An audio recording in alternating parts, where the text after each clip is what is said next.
तो अभी हम लोग लास्ट वाले लेक्चर में देखे थे कि this is the block diagram representation for your first order system and this is nothing but a transfer function that we have derived for your first order system.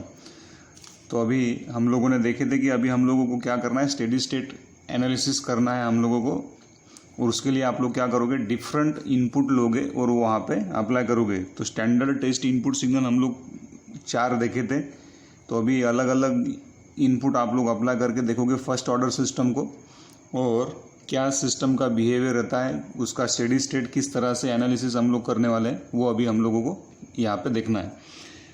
तो नाउ यहाँ पे ये R of T will be, first case assumption किया, R of T is nothing but your impulse response. इसका आप लोग Laplace transform ले लो। तो लैप्लास ट्रांसफॉर्म अगर आप लोग लोगे तो R of S will be कितना बनेगा, 1, क्योंकि Laplace transform of del of T will become 1। Hence C of s divided by R of S will be equals to, क्या है हम लोगों के पास में, 1 प्लस टाउ इंटू एस है। So the value of R of s कितना मिला भाई आप लोगों को, 1 मिला है यहाँ पे। इसका मतलब क्या होगा, फिर सी ऑफ एस का वैल्यू कितना बनेगा, C of S will be equals to 1/1 plus tau S, इतना आप लोगों को मिलेगा।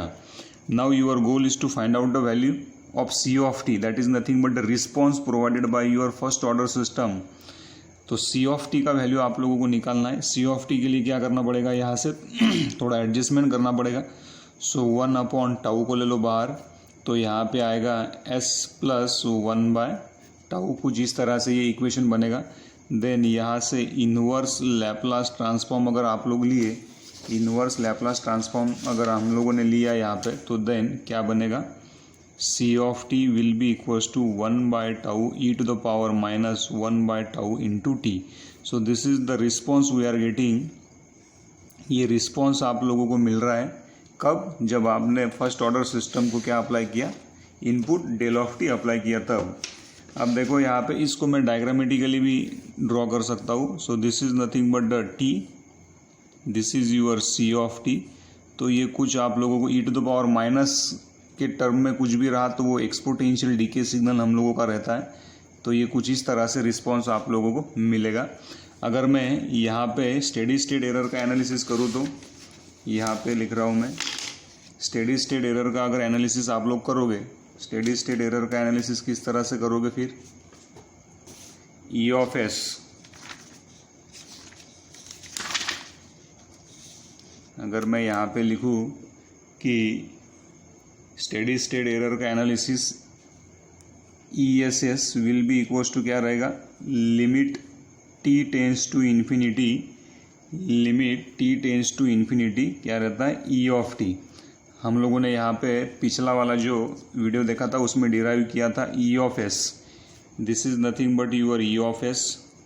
तो ई ऑफ एस क्या रहता है, E of S will be equals to R of S minus C of S. So this is in frequency domain.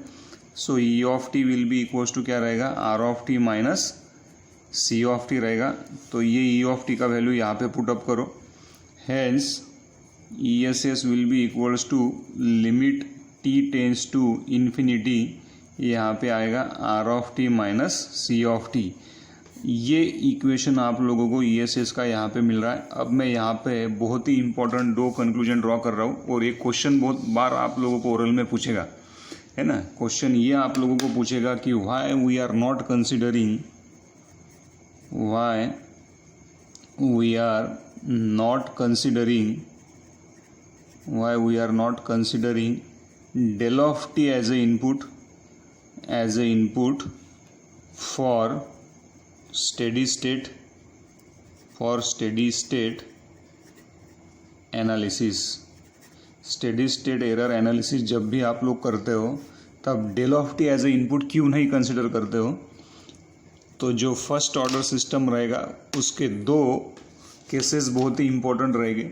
पहला वाला जो केस रहेगा डेल ऑफ टी, आप लोगों ने उसमें इनपुट अजम्पशन किया है, उसमें आपको ओरल में हमेशा ये वाला क्वेश्चन पूछेगा। और जो सेकंड वाला केस आप लोग यूज़ करोगे, स्टेप जहाँ पे इनपुट आप लोग स्टेप सिग्नल अप्लाई करोगे, वो वाले केस के ऊपर आपको बहुत सारे न्यूमेरिकल कॉम्पिटिटिव एग्जाम में दिखेंगे। तो ये 2 ही केस बहुत इंपॉर्टेंट है। यूनिवर्सिटी का एग्जाम लोगे तो ये सेकंड वाला केस जो रहेगा उसके ऊपर डायरेक्टली थियोरेटिकल क्वेश्चन पूछ देगा आप लोगों को 7 मार्क्स के लिए। तो अभी हम लोग देख रहे हैं कि why we are not going to consider del of T as a input for steady state analysis. तो ये जो सबसे पहला वाला रीज़न देखो इसका क्या है कि this is nothing but the response obtained, ये रिस्पॉन्स आप लोगों को मिला है फर्स्ट ऑर्डर सिस्टम के लिए when input is your del of T.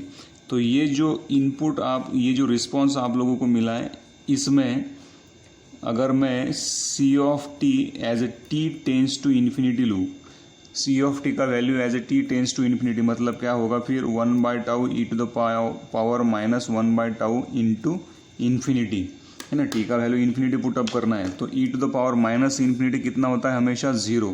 तो C of T as a T tends to infinity will become कितना रहेगा, 0 रहेगा। तो जब आप लोगों का टाइम इन्फिनिटी रहेगा, और टाइम इन्फिनिटी मतलब क्या रहता है, फिर आप लोगों का स्टेडी स्टेट रहता है हमेशा, है ना। As T tends to infinity we are getting steady state. क्योंकि नेटवर्क एनालिसिस जब भी आप लोग पढ़े हो तो नेटवर्क एनालिसिस में एक माइनस इन्फिनिटी से लेके प्लस इन्फिनिटी तक आप लोगों ने एक स्केल लिया है ट्रांजिएंट एनालिसिस में। This is your T equals to 0, यहाँ पे टी इक्वल्स टू 0 माइनस लिया है आप लोगों ने, और यहाँ पे एक स्केल लिया है टी इक्वल्स टू 0 प्लस। तो स्टेडी स्टेट कहाँ से कहाँ तक रहता है, यहाँ से लेके तो यहाँ तक T equals to minus infinity से लेके तो 0 प्लस 0 माइनस तक क्या आप लोगों को स्टेडी स्टेट मिलता है। दूसरा स्टेडी स्टेट आप लोगों को सिस्टम का कब मिलता है, यहाँ पे भी आप लोगों को स्टेडी स्टेट मिलेगा सिस्टम का, है ना। अभी नेटवर्क के कंसेप्ट है, इसलिए मैं यहाँ पे डायरेक्ट बोला हूँ आप लोगों को as a T tends to infinity. जब टी का वैल्यू आप लोगों का इन्फिनिटी रहेगा तब आपका स्टेडी स्टेट रहेगा। लेकिन स्टेडी स्टेट में इम्पल्स रिस्पॉन्स अगर आप लोगों ने इनपुट अप्लाई किया है फर्स्ट ऑर्डर सिस्टम को, तो आउटपुट कितना मिल रहा है, 0 मिल रहा है। मतलब there is no output present when T tends to infinity. अब आउटपुट ही प्रेजेंट नहीं रहेगा तो उसका स्टेडी स्टेट एरर का एनालिसिस आप लोग कर पाओगे क्या, बिल्कुल नहीं कर पाओगे। इसलिए ये पहला वाला रीज़न है इसका कि as T tends to infinity C of T will be equals to कितना रहेगा, 0 रहेगा। और हमें पता है कि डेल ऑफ टी सिग्नल जो रहता है वो कब प्रेजेंट रहता है, only when T equals to 0। तो जब टी इक्वल्स टू 0 रहेगा तभी जाके इम्पल्स सिग्नल आप लोगों का प्रेजेंट रहेगा। तो as T tends to infinity C of T भी 0 है और डेल ऑफ टी भी आप लोगों का क्या है, इनपुट भी वहाँ पे अब्सेंट है। तो दोनों भी चीज़ें अब्सेंट है वहाँ पे, इसलिए आप लोग ESS का एनालिसिस वहाँ पे नहीं कर पाओगे। So this is the first condition, that's why we are not going to consider del of T as a input for steady state analysis. दूसरा केस हम लोगों को ये देखना है कि ये जो रिस्पॉन्स आप लोगों को मिला है, ये रिस्पॉन्स में सिर्फ आप लोगों को ट्रांजिएंट टर्म मिला है। ई टू द पावर माइनस के फॉर्म में जो भी रहता है उसको आप लोग क्या कहते हो, सिर्फ ट्रांजिएंट। सो रिस्पॉन्स जो है आप लोगों का, और हम लोगों ने देखा था कि response C of T is a combination of your transient plus क्या रहता है, स्टेडी स्टेट आप लोगों के पास में रहना चाहिए। लेकिन अगर इनपुट आप लोगों का डेल ऑफ टी है तो ये ट्रांजिएंट, ये स्टेडी स्टेट टर्म इसमें क्या है, मिसिंग है। Only we are getting transient term. तो स्टेडी स्टेट टर्म ही अब्सेंट है वहाँ पे, वो ही प्रेजेंट नहीं है, तो वहाँ पे स्टेडी स्टेट एनालिसिस आप लोग कर ही नहीं पाओगे। तो यहाँ पे लिख सकते हैं आप लोग, in response C of T steady state term is in response C of t steady state term is absent. Because of that we are not able to perform steady state error analysis when your input as a when we are considering input as a del of t. तो ये दो चीज़ों के वजह से आप लोग कभी भी स्टेडी स्टेट एरर का एनालिसिस नहीं कर पाओगे अगर इनपुट आप लोगों ने डेल ऑफ टी अप्लाई किया है तो। Thank you.